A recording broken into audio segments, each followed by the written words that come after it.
नमस्कार दोस्तों, JP stenography YouTube channel पर आपका स्वागत है।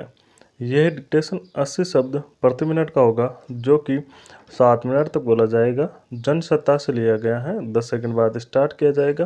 दोस्तों, अगर आप चैनल पर पहली बार आए हैं तो चैनल को सब्सक्राइब जरूर करें, साथ ही बेल आइकन भी ऑन कर दें ताकि आपको डेली नए नए शब्दों की डिक्टेशन की नोटिफिकेशन सबसे पहले मिलती रहे। Ready, start. गहन मंथन के बाद आखिरकार कांग्रेस ने कर्नाटक की कमान सौंपने का निर्णय कर लिया और इसे उचित भी माना जा रहा है। वहाँ दो कद्दावर नेताओं सिद्धरमैया और डी.के. शिवकुमार ने मुख्यमंत्री पद की दावेदारी पेश की थी।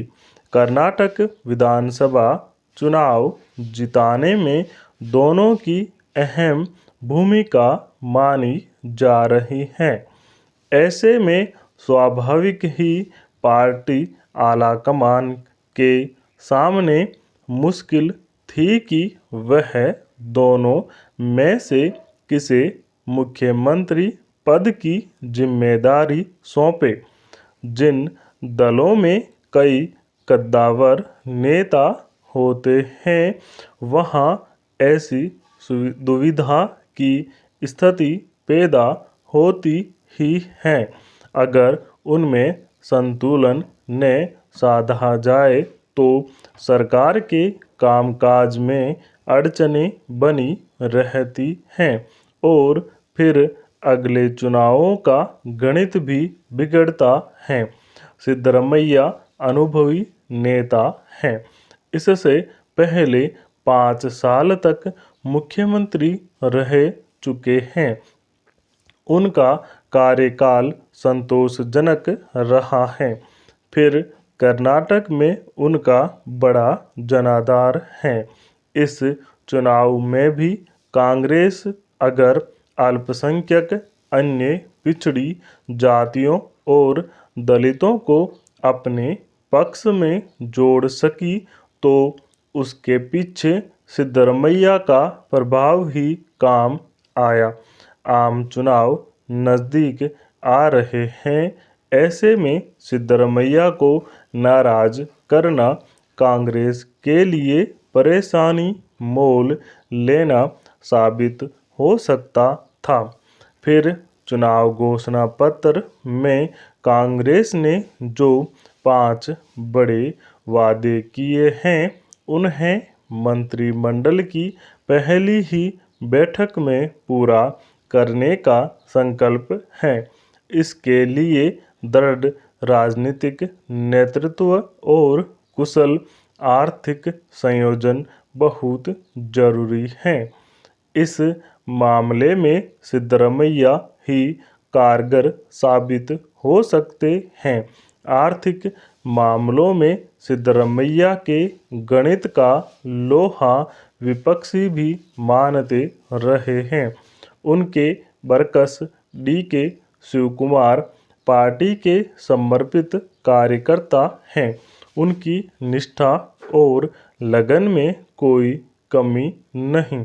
इस चुनाव में उनकी मेहनत नतीजों में भी परिवर्तित हुई, मगर सबसे बड़ी अड़चन उनके साथ यह है कि उन पर कर चोरी और वित्तीय अनियमितताओं के गंभीर आरोप हैं, जिसके चलते उन्हें जेल भी जाना पड़ा था।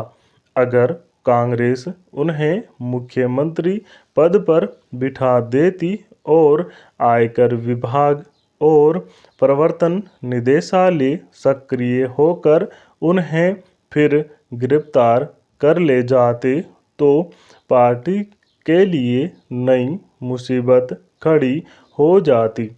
इसलिए चुनाव नतीजे आने के तुरंत बाद से ही पार्टी में उन्हें लेकर हिचक साफ दिखाई दे रही थी।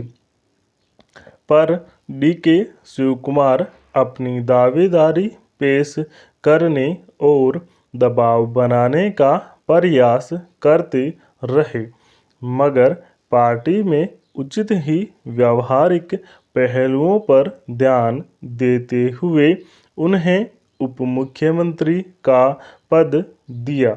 इससे उनके सम्मान में कहीं से कोई कमी नहीं आने पाई है। कांग्रेस के लिए यह कोई पहला मौका नहीं था जब दो बड़े नेता मुख्यमंत्री पद की दौड़ में शामिल थे और उनके बीच उसे संतुलन बिठाना था। छत्तीसगढ़ में भी यही संकट खड़ा हो गया था। तब आधे आधे कार्यकाल के लिए भूपेश बघेल और टी.एस. सिंह देव के बीच फार्मूला तय किया था। राजस्थान में सचिन पायलट को उप मुख्यमंत्री बनाया गया।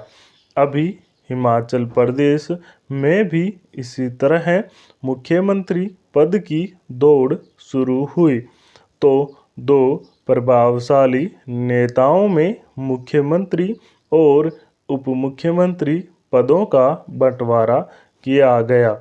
हालांकि छत्तीसगढ़ और राजस्थान में दोनों नेताओं के बीच खींचतान देखी जाती रही, पर सरकारें अपना काम करती रही।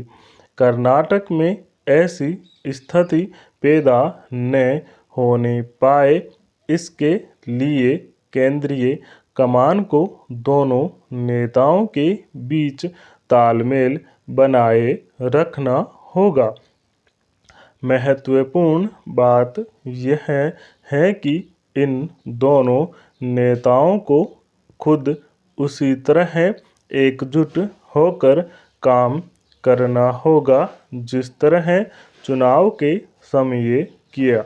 नेतृत्व में तनाव आखिरकार राज्य की जनता के हितों को प्रभावित करता है। स्टॉप। दोस्तों, इस डिक्टेशन का PDF लिंक डिस्क्रिप्शन में मौजूद है, आप वहां से जाकर डाउनलोड कर सकते हैं। दोस्तों, अगर डिक्टेशन अच्छा लगे, पसंद आए तो लाइक शेयर कमेंट जरूर करें। Thank you.